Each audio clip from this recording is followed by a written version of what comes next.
Martin Dizier a embarqué pour un voyage direction les années 90.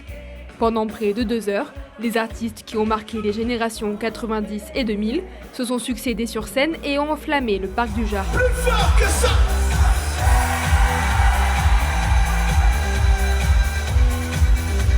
Une soirée où les styles se sont mélangés et côtoyés, en passant du rail au boys band français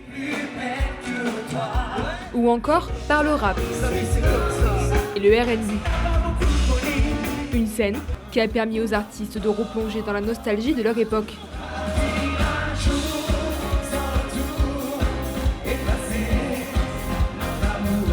Le côté sympa, c'est qu'on a plus cette pression qui est liée à une euphorie un peu hystérique de la foule qu'on pouvait avoir à l'époque. Mais aujourd'hui, le truc sympa, c'est que c'est multigénérationnel. On a la fan de l'époque qui est devenue maman et qui vient avec sa mère, souvent, et parfois avec le mari. Donc c'est vraiment, on a toute la famille et on n'a plus vraiment... aujourd'hui, on peut aller dans le supermarché d'à côté et on n'aura pas de problème. Ce qui était impossible à l'époque. En fait, j'incarne plus Helmut comme je le faisais à l'époque. Et certains regrettent parce que j'étais vraiment dans un personnage copié-collé de Karl Lagerfeld. Et j'ai voulu volontairement, avec le temps, sachant que le personnage ne mourait pas et était toujours encore appelé sur scène, le transformer, sortir de ce côté un peu potache et le rapprocher de ce que j'avais envie d'incarner au plus proche de mes amours rock en fait. Alors la scène pour moi c'est les moments les plus importants, c'est ce que je préfère moi personnellement. Parce que ça transmet des émotions qu'on n'a pas spécialement en studio.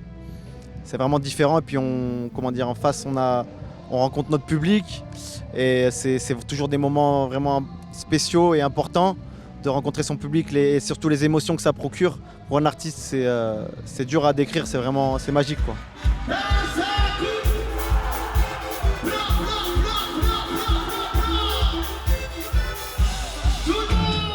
Tous ont chanté leur titre phare pour le plus grand plaisir des bragards. Certains sont des fans de longue durée et d'autres sont juste venus profiter d'une soirée festive et musicale. J'aime bien, c'est sympa, ça fait bouger, ça change, ça nous fait sortir et tout ça, voilà quoi. C'est tellement bien et c'est gratuit, c'est super cool, il y a une super ambiance, c'est super bien.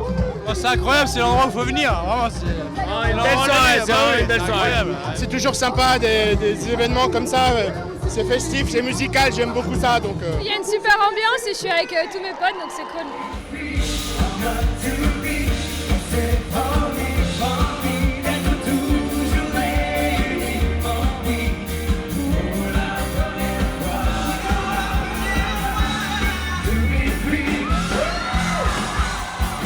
Cette première soirée lance un festival de 3 jours.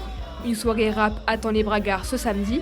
Pour terminer le week-end, ce sont Julien Libre et Pierre Garnier qui viendront performer sur scène.